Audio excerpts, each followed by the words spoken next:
You know, I got the idea for this video from a comment I received in my most recent Assassin's Creed Black Flag Resynced video, essentially saying that, okay, I'm acting like this is the first one to have microtransactions, when in fact even Shadows or especially Odyssey and Origins had a lot higher and more egregious microtransactions. And that was true, so I responded to him like, okay, yeah, I agree, they are more egregious. I did mention that even the original Assassin's Creed 4 had microtransactions. Even if that is the case, they still should be called out. And his response is what actually made me think of this video. He said, sure, things need to be called out sometimes. What makes me sad is it's very easy to shit on Ubisoft these days. No one will offend you. Most likely, most people will automatically agree with you. I'm not saying you're clickbaiting. I just believe many content creators who now shit on Ubi because it's easy. They don't get the balls to also call out Capcom when they sell you the exact same bullshit in Resident Evil 4 Remake, which is even older than AC4. But no, we can't talk critical over Capcom. That might not be too popular, right? And when I read it, I was going to respond. Like I was leaning on my keyboard and I thought, okay, let me look at it better. So I went to do a double check. I went to Steam, and of course, Resident Evil 4 Remake has a little over €100 in microtransactions, and a lot of them are what you would call pay to win. The weapon exclusive upgrade tickets, which allowed you to upgrade a weapon at any point, the charms that allowed you to craft extra handgun ammo, the cases that give you more gold. So he is correct. The microtransactions in Resident Evil 4 Remake are far more egregious than they are in Assassin's Creed Black Flag Resynced.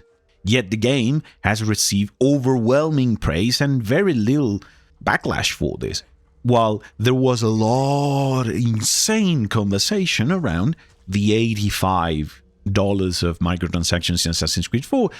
So I thought, maybe we can look at it a little deeper, because it is the case right now. Ubisoft seems to be overwhelmingly hated, while Capcom is praised all the time.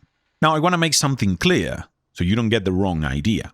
I do believe Ubisoft deserves the vast majority of the hate they get, and I do believe Capcom deserves the vast majority of the praise they get. The question is, why? And probably to some of you, that would be very easy to answer. Oh, because Ubisoft does this, this, and this, or Capcom does this, this, and that. But to some people, it may not be. And I think it can be interesting to break down why people in general seem to hate a lot on Ubisoft and love Capcom, while in terms of microtransactions and monetization, they apply a lot of the same things that we trash Ubisoft for. So let's go over it. Now, we're going to start with Capcom. Now, Capcom was, in the mid-2010s, what I would call a bit of a downward spiral. Their biggest franchises were in not the best shape that they've been. Monster Hunter was still pretty much only releasing on the 3DS. Monster Hunter, from one side, was still releasing on handheld consoles. Devil May Cry had that awful attempt at a reboot that, well, honestly, the game itself is not so bad. It's actually pretty fun to play. It's a game that should have never been a Devil May Cry game. And Resident Evil was still coming from the release of Resident Evil 6, which came after the release of Resident Evil 5. And while they are not as bad as a lot of people may think, and they can be pretty entertaining, especially 5 if you played co-op, but honestly, they are not very good Resident Evil games. Also, Street Fighter V, which was not very well received on launch. Now, in my opinion, that changes completely with the release of Resident Evil 7. Resident Evil 7 was a sort of reboot for the franchise, or both in story and mechanically, as it shifted to a first-person perspective, while focusing extremely into the horror aspect of it, far more than the action. And it was an overwhelming success. This game is the point where Capcom completely shifted. A year later, they released Monster Hunter World, an incredibly good game that, while not being perfect, it was overwhelmingly praised. I played so much of that game. And it opened up to other consoles. It released for Xbox, PS4, and PC. And once again, 1 year after Monster Hunter World, we had Resident Evil 2 Remake. A remake so good that it set the standard for how remakes should be done, changing just enough to modernize the game, but maintaining everything that made it fantastic. And this is where some of the controversies start. You see, if you don't remember, Resident Evil 2 got criticized for the microtransactions because not only had a bunch of costumes, but it also included deluxe weapons that you could buy, and most importantly, all in-game rewards unlocked. That included the unlimited ammo weapons. So essentially, you could buy with real money what you can unlock by finishing the game. And to be fair, it got a lot of backlash for it. But the game was so good that people just gave them a pass for it. Now, after that, a few months later, we got Devil May Cry 5. I would argue the best game in the franchise. Devil May Cry 5 was a massive success, making exactly what fans would love in a game like this a reality. You see, Devil May Cry 5 in 2025 had its best sales in a year ever. This came in 2019, and 6 years later, it sold more than in its release year, which is insane. And it shows part of the philosophy of Capcom, making games that people will keep on buying years down the line. And just like Resident Evil 2, it also had controversy with microtransactions, as it pretty much sells you over 140 euros in microtransactions, and most of them are in-game currency. In case for someone is not clear, these are all full single-player games, and they still sold you power through real money, essentially pay to win.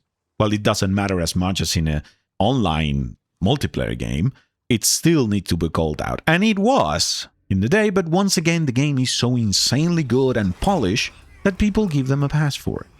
In the same year, they released Monster Hunter World Iceborne, the expansion for Monster Hunter World, which is, again, incredibly good. Next year, we had Resident Evil 3. While it was inferior as a remake, it's not a bad game. And it's worth your time, especially if you can get it for cheap. But it's not a good remake of the original Resident Evil 3. After that, we got Monster Hunter Rise, another fantastic entry in the series.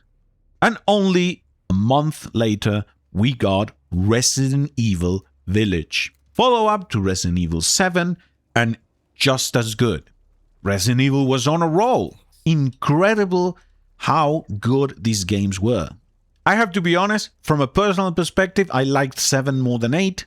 And once again, it does, just like the others, sells you pay-to-win microtransactions. Then we had Resident Evil 4 Remake. Another incredible remake on the level, if not above, Resident Evil 2. And like I mentioned before, also it has pay-to-win microtransactions. And also it was a bit of criticism because for the price, it didn't include the Mercenaries DLC or the Ada DLC that was sold separately. That was a bit of a thing. But again, the game is just so incredibly good that people give them pass. Dragon's Dogma 2. This one had a lot to talk about. The game is absolutely fantastic, but it had some crazy poor optimization. You could argue it's still to this day, although it's much better than it was. Monster Hunter Wilds. Now, this one it's a bit more controversial because on release, and I would argue even up to this day, the game ran like dog shit. And the main complaint was the graphics of the game are not as insane to justify how poorly it runs. That one had a rough start, but the game itself was just incredibly good. But the performance held it down quite a lot, and we've got the expansion is coming next year. 1 year later, we got Resident Evil Requiem, the next chapter in this new series. And I can describe how good this game is. Arguably, I would say it's the best since the reboot in Resident Evil 7. Resident Evil 9 is just so incredibly good. And it deserves every bit of praise it gets. And unlike the other games, specifically the remakes, you have a deluxe kit and one more skin for Grace and the soundtrack. That's it. There is no microtransactions in this game. They didn't sell you any power, they didn't even sell you skins for the guns beyond the deluxe edition. And we're talking a game that has sold almost 9 million copies. And beyond that, the last game that has been released is Pragmata, a completely new IP and an incredibly good game. Highly polished, very fun to play, and again, no microtransactions. Again, it had a deluxe edition, a variety pack that includes some skins and some pre-order bonuses, but that was it. Capcom seems, all of this is to say that since Resident Evil 7, they seem to be on a roll, and like I mentioned, they're not perfect. Monster Hunter Wilds and Dragon's Dogma 2 famously drop almost unplayable on anything but the highest-end hardware that could brute force the performance issues, and even that was not a guarantee. But they have constantly, for almost 10 years, delivered incredibly high-quality games. Not only sequels for their franchises, but new IPs as well. Pragmata was a pleasant surprise. Showed that Capcom can not only deliver in what they're good at, but in new games. This will paint the picture of why people love Capcom these days, and why they might be more willing to look beyond microtransactions. But there is a point to all of this, but we'll get that in the end. But for now, let's go to the Ubisoft side. What have they been up to? In the early days of Assassin's Creed, all the way to Assassin's Creed 4, Ubisoft was honestly a pretty beloved company, and people were willing to look aside from the more predatory microtransactions, like again in the original Assassin's Creed 4, which it had an online mode that had no reason for being, but it was crammed in because it would increase revenue. Ubisoft has always had these things, but they have managed to deliver some of the greatest games, open-world games. Assassin's Creed 4, Far Cry 3, Far Cry 2 is one of my favorite games. Because the concept of this open-world Ubisoft game was novel at the time. And because they were still nailing it down, it shifted quite a bit from game to game. The jump from Far Cry 2 to Far Cry 3 is massive. But this is way too back in time. So Ubisoft has a few downfalls along the way. First, after Black Flag. So after Assassin's Creed Black Flag, Ubisoft was what I would say at its peak. But this is all the way in 2013. Then we got Watch Dogs, which was highly anticipated because it was a neat concept and it was borderline a scam. I'm sorry to say that, but what they showed and what they delivered was so different. People were very disappointed. Far Cry 4 is also very good, but very similar to Far Cry 3. Then we got the fall of their biggest franchise, Assassin's Creed Unity. If you were not back then in 2014, let me tell you, to say the game was broken would be quite an understatement. That is the definition of an unplayable game. The game broke in so many levels. It was so awfully finished that it caused the collapse of the franchise. And don't get me wrong, Unity is a game that if you enjoy any Assassin's Creed game, you should play if you haven't. It's very good. But they didn't know how much until Assassin's Creed Syndicate, which is the next entry that was very, very good and far better polished, but the damage had already been done. People didn't trust them. So Syndicate sold very poorly. Of course, in the time we had a bunch of, and even from before, it was when Ubisoft started making more mobile games, tried to make more live service games. We had a bunch of spin-offs of Assassin's Creed. We had Assassin's Creed Chronicles, India, Russia, China. It was their attempt of capitalizing on the mobile market or trying to make smaller, cheaper games that could sell a lot to cover the time in between big releases. And that same year we had a game that will live in infamy. and not for the game itself, which is the crew. That will come up later. Then we had another falling for Ubisoft, which is Tom Clancy's The Division. Now, this is a part I'm not very proud of, but I did pre-order the game and I was incredibly excited for the game. Let me tell you, this game, when it was released in 2016, it looked incredible. The snow-covered New York City was such an incredible setting, and despite the fact that the game was not good, straight up, it wasn't good. There was fun to be had, don't get me wrong, but my fun was mostly exploring, running around. The problem is it was quite empty. Watch Dogs 2, it's still running to this day, and I would honestly say it's worth it. It was released on Google Stadia. Watch Dogs 2 not only was massively better than the original, it was genuinely a good game. But once again, it was this open-world Ubisoft game. Very similar, but at the time, it wasn't so obvious. Next year, For Honor. For Honor, another game I'm not proud that I did pre-order, but For Honor was a good game. It was fun, it was novel with the blocking and countering mechanic and all the dueling mechanics in the game. It was a very good game. I haven't played it since, well, I played it on launch. It was some of the grindiest games I've ever seen, and it sold you everything. And that certainly hurt the game. You started with For Honor, you started seeing a pattern. It seemed game design was being influenced a lot by the microtransactions. Ghost Recon with Wildlands. And if at that point you've played many Assassin's Creed games, you played Far Cry latest games at that time, Watch Dogs 2, you start to see the similarities that playing Ghost Recon Wildlands, it was, it feels familiar, you know, okay, I think I've seen this. Okay. And on that same year, in October, we got Assassin's Creed Origins, the reboot of the Assassin's Creed franchise. After the disastrous sales of Syndicate, again, mostly because of Unity, they decided, okay, we need to change the formula. And we got Assassin's Creed Origins, a game that is very good and very well received. They shifted the tone from a third-person action game to a more RPG-style game, with levels and armor sets, and to a timeline that is so interesting, which is ancient Egypt. It was a very well-received game. It's a game that I very much love, and I still maintain it's the best game in the rebooted franchise. And because it was a new game in a reboot, it felt very new, very fresh. But it also had very egregious microtransactions in the in-game store. But again, it was novel. There was backlash at the time, but not as big as later titles. Then we got Far Cry 5, a game that had some controversy at release, but the Ubisoft open world was very much in effect these days.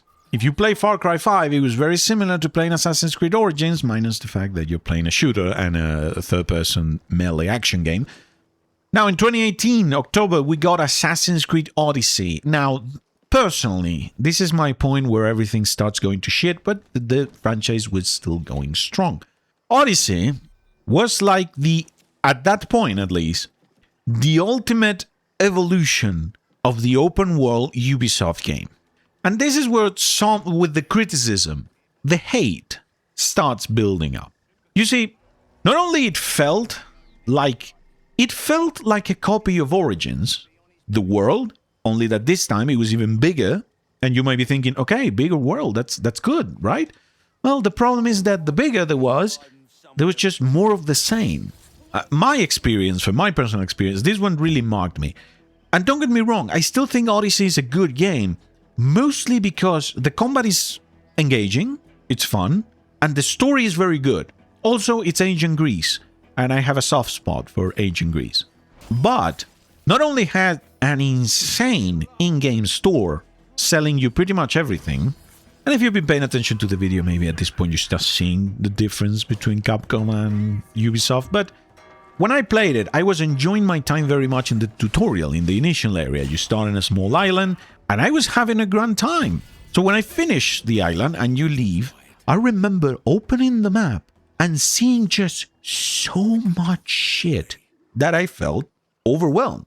I kept playing, and I started very quickly seeing, okay, I've done this thing 2 times already. And this is where we start, and I'm not saying that they weren't on Origins, but in Odyssey it's particularly egregious. The friction. And I want to make one thing clear. If you could summarize Ubisoft games of the last 9-10 years with one word, it would be friction. Because when you start playing, not only the game has level caps for certain missions, level thresholds. So in order to play this main story mission, you need to be at least level 12. And at first it's fine, but later you start realizing that you're playing, you're exploring, you're not going insane in all the map, you're exploring what you have around you, what catches your interest, you know, how you usually play open world games. And after a while you continue with the main story. But the more you advance of the game, the more you start finding, oh, I need more level. Okay, so you go out your way, you explore more, you find more stuff, you do the mission. Next one, oh, I need even 5 levels that I am now. And the third time that happens, it starts to feel, okay, the game is forcing me to do all this shitty busy work instead of, you know, letting me play the story. This is a single player game that is introducing mechanics that are usually used in MMOs to keep players from progressing too fast. They start introducing all these mechanics into a single-player game, and you think, okay, why? Why is the game stopping me from continuing and forcing me to do so much busy work that I've done already 10 times in a row? Well, that's when you look at the store, and you see that you have experience boosters, weapon experience boosters, armor sets, weapons that are stronger than pretty much everything that you have found up to that point, and you start seeing the bigger picture. Odyssey was the first, and it happened in Origins as well, but it was much less noticeable. But Odyssey, it was so blatant that pretty much everyone that played it came out to the same conclusion. The game felt specifically designed to frustrate you. So you would consider buying microtransactions.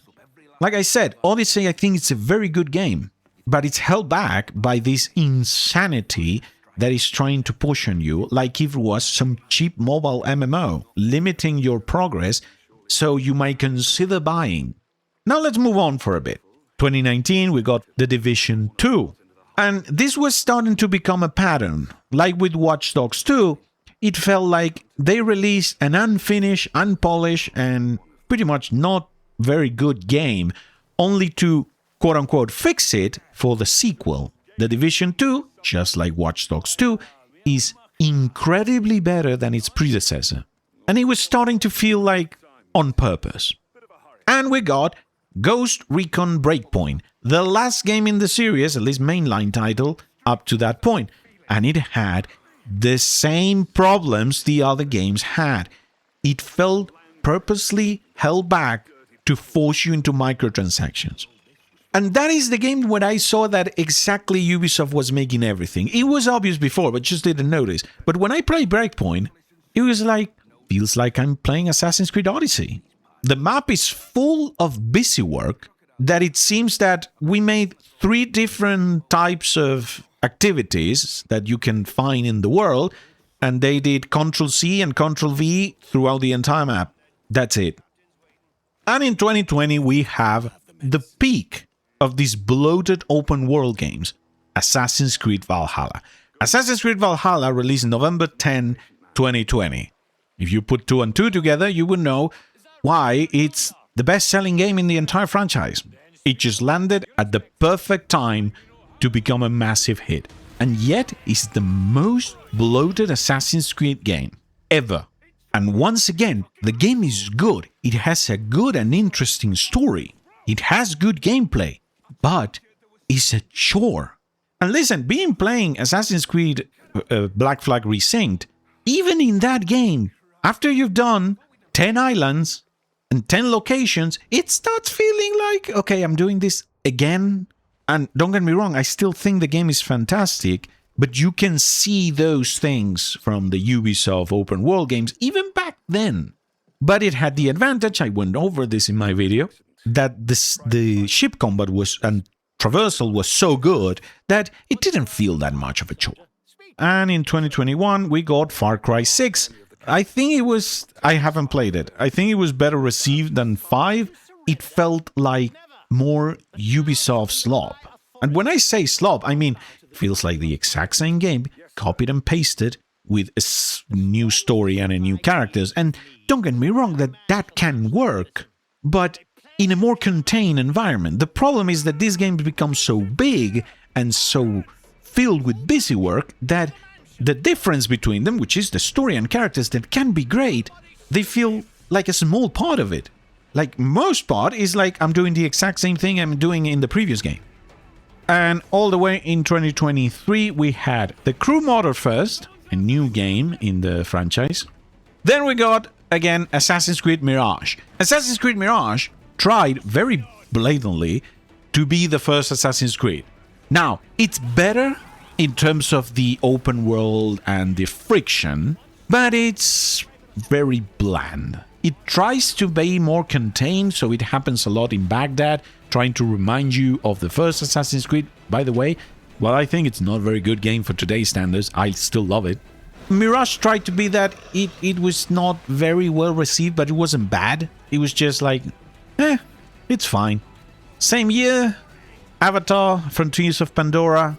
Once again, open world Ubisoft busy work with an Avatar skin. However, at the beginning of 2024, we got, honestly, the first game they have made that tried to be like their old games, which is Prince of Persia: The Lost Crown. A fantastic game. Prince of Persia sold well for the game it is, but it was not enough for Ubisoft. And it's a genuinely good game. If you enjoy the old Prince of Persia games, this is a very good game. And in 2024 as well, just 1 month later, we had the infamous Skull and Bones. It took 10 years to make, and it's not good. It's, again, insanely filled with microtransactions, with busy work, but it's just not as good. Because what made the pirate fantasy in Assassin's Creed 4 work so much, it was the characters. Yes, the ship combat and the traversal and all that is great, but it was enhanced by the story. You felt that you were playing a pirate that behaved like a pirate, that the story followed a pirate, and on top of that, you were pirating around. And Skull and Bones doesn't have that. It was their so-proclaimed quadruple A game that is not good. And in 2024, we got another one of those games that I really struggled to think how did it get released in this state, which is Star Wars Outlaws. Listen, I am one of the biggest Star Wars fans that you could ever find. So a game like this looked very appealing. However, the game, when it released, it was dog shit. Straight up. Half the systems didn't work. And, well, today, it's in a much better state. And if you like Star Wars, but particularly if you like Disney Star Wars, then you're probably gonna like it. But it is also open world Ubisoft busy work. It does have it. Less prevalent than in Assassin's Creed games, but it's still there. You can see. But when it released, it was just broken. And personally, the story and characters, which should be the most interesting part of this game, are just terrible. Maybe a lot of people will like it. I don't know. I hate it with a passion. Especially Kate Vess. I think she's just incredibly stupid. It was insane. Also, it had a lot of controversy with the microtransactions. It had Season Pass. It had locked missions behind the Season Pass, behind pre-orders. It was wild. Now, around this time, you know, between Avatar, Prince of Persia, and Skull and Bones, something else happened. Something I mentioned before. Because on December 14th, 2023, Ubisoft made the inspired decision to delist The Crew and all of its expansions from all digital stores. Ubisoft cited upcoming server infrastructure and licensing constraints. And on March 31st, 2024, the servers were shut down, essentially locking anyone that bought the game, even from the single player. And the game was eventually removed from people's libraries because you couldn't launch it anymore. But because the game was forced into an always online functionality, when the servers died, you couldn't even enter the game. In case you don't know, this has sparked the creation of the Stop Killing Games movement. That, by the way, if you care at all about video game preservation and ownership, you should support. They are fantastic. Recently, they went into the European Parliament, also in the United States. I would argue that in recent times, that's a big point of hate Ubisoft has been getting.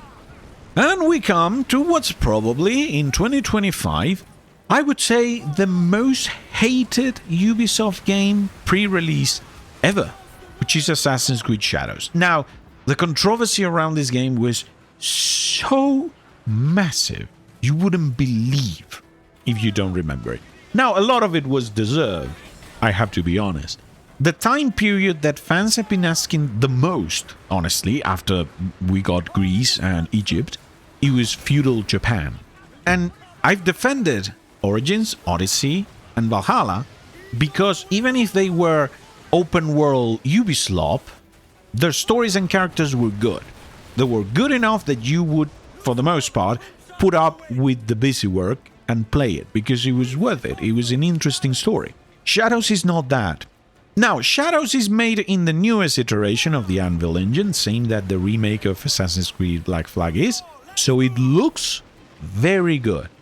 But the problem is that, in my opinion at least, the story is just awful. Anything relating to story and characters is just the worst I've seen in any mainline Assassin's Creed game. Also, failed to the brim with microtransactions. In fact, Shadows straight up sold you the best gear in the game.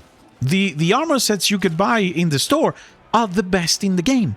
It was such an awfully monetized game. And then we got the next one is Assassin's Creed Black Flag Resynced, which I made an extensive video about, and it sparked this whole thing. Honestly, the next thing the big thing that I'm waiting for is Assassin's Creed Crazy Cat Lady. Who knows how that be after the mess Shadows was? Maybe it's like with Valhalla. It's like, okay, we went too far. Maybe with Shadows they say, okay, we went too far. Let's hold it back a little bit. And that's Ubisoft. So, to the topic at hand of this video. If I have to sum this video up from my personal perspective, it would be one thing. And is that, yes, Capcom has similar monetization practices than Ubisoft. They do sell you pay-to-win microtransactions, just like Assassin's Creed does. Less so, but they sell you the things that you can unlock in the game. They sell you in-game currency that you can spend in the game to power up your characters, even though they are both fully single-player stories. So, and I'm sure you can make your own mind, but from my point of view, is that at no point while playing a game from Capcom, I felt like the game was pushing me towards the microtransactions. Not once. While with Ubisoft, almost every main game they have released, you feel the store over your head, wherever it's in the gameplay or when it's straight up in your face. I don't think I mentioned it, but in Assassin's Creed Black Flag Resynced, there is a tutorial prompt for the store. It just pops up. Oh, you can visit the Ubisoft store. It has a dedicated button on it. I mean, all Assassin's Creed games do these days, but this is a remake. It has battle passes. So Ubisoft games, they are designed to push you towards microtransactions. They're not designed to be the most fun or the most engaging. All they care about is you play long enough that you might consider buying more. Capcom, on the other hand, makes single-player, mostly linear stories that you just play. You play from start to finish. It doesn't try to hold you longer in the game. It doesn't push the story in your face. And while the microtransactions, you could argue, are similar, yes, they sell you the unlocks and they sell you progression. They don't sell you an armor that is the best thing in the game.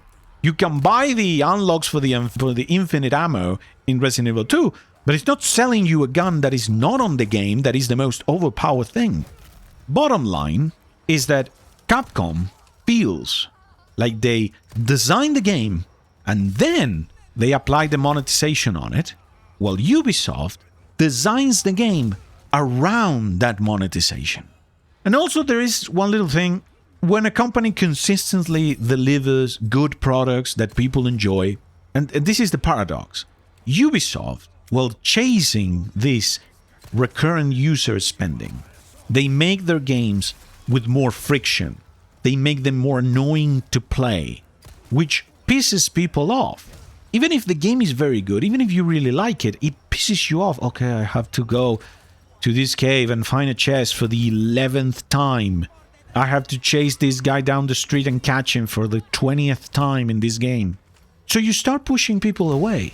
On the other hand, Capcom delivers highly polished, most of the time, and engaging, more or less linear adventures that people enjoy so much, just are more open to buying the microtransactions. That's the paradox that Ubisoft doesn't seem to get. Because at the end of the day, if you make good games, they don't need to be the longest or the biggest. People are willing to give you money. The best example is Helldivers 2. Helldivers 2 is an incredibly fun game, and it was, at the beginning at least, very well monetized. You never felt that you had to pay anything to enjoy the game to the fullest, despite being a live service game. People gave them money because they enjoy the game so much. At the time, I think Capcom deserves the praise they get, and at the time, I think Ubisoft deserves most of the hate. And once again, when inevitably we get Resident Evil Veronica, the inevitable microtransactions should be called out. So anyway, we arrive at the end of the video. I ended up going for much longer than I thought. I thought it would be quicker, but I just went over pretty much every major game they have released in the last 10 years.